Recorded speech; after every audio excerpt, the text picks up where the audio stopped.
দুলীয়াজান আঞ্চলিক মহাপুৰুষ শ্ৰীমন্ত শংকৰদেৱ জন্ম উৎসৱৰ দুলীয়াজান আঞ্চলিক সমিতিৰ উদ্যোগত আৰু শ্ৰীমন্ত শংকৰদেৱ কেৰেলাগুৰি প্ৰাথমিক শাখাৰ আতিথ্যত এই বছৰ আমি দুলীয়াজানতে আঞ্চলিক ভিত্তিত 576 সংখ্যক মহাপুৰুষ শ্ৰীমন্ত শংকৰদেৱ গুৰুজনাৰ আমি জন্ম উৎসৱ ভাগি উদযাপন কৰিবলৈ লৈছোঁ।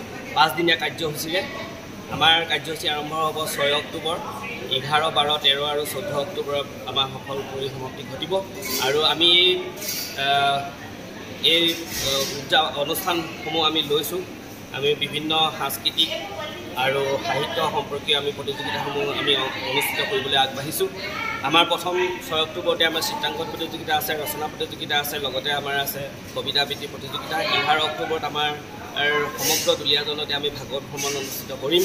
আৰু এই ভাগৱত ভ্ৰমণত আমাৰ দুলীয়াজানৰ সমগ্ৰ ভকত বৈষ্ণৱ আৰু আই মাতৃসকলে অংশগ্ৰহণ কৰিব। প্ৰায় 10,000 মানুহৰ আমি আশা ৰাখিছোঁ। আৰু তাৰ পিছদিনাখনে আমি আৰম্ভ কৰিম সত্ৰীয়া নৃত্য প্ৰতিযোগিতা, খোল বাদ্যন প্ৰতিযোগিতা আৰু আমি আৰম্ভ কৰি বৰগীত প্ৰতিযোগিতা আছে। আৰু তাৰ পিছদিনাখন আমি সকলোতকৈ আকৰ্ষণীয় সদৌসম ভিত্তিত আমি প্ৰতি বছৰে উদযাপন কৰি আহিছোঁ দিহানাম প্ৰতিযোগিতা। আৰু দিহানাম প্ৰতিযোগিতাত এবাৰ আমাৰ বিশেষ আকৰ্ষণ আছে।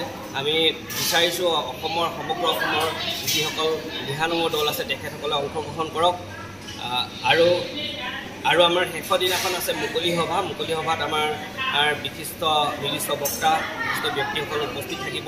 আমি সকলো ৰাইজকে, আমাৰ দুলীয়াজানৰ লগতে দাঁতিকাষৰীয়া অঞ্চল আৰু সমগ্ৰ অসমবাসী ৰাইজক আমি ইয়াৰ মঞ্চৰ পৰা আমি অনুৰোধ জনাইছোঁ তেওঁলোকে যাতে আমাৰ এই শংকৰ জন্ম উৎসৱ ভাগিত আহি যোগদান কৰে আৰু তেওঁলোকে ইয়াত উপস্থিত থাকি আমাৰ দিহা পৰামৰ্শৰ লগতে অনুষ্ঠানটিত সক্ৰিয় অংশীদাৰিত্ব গ্ৰহণ কৰি আমাৰ এই কাৰ্যসূচী সফল সমাপ্তিত যাতে সহায় সহযোগিতা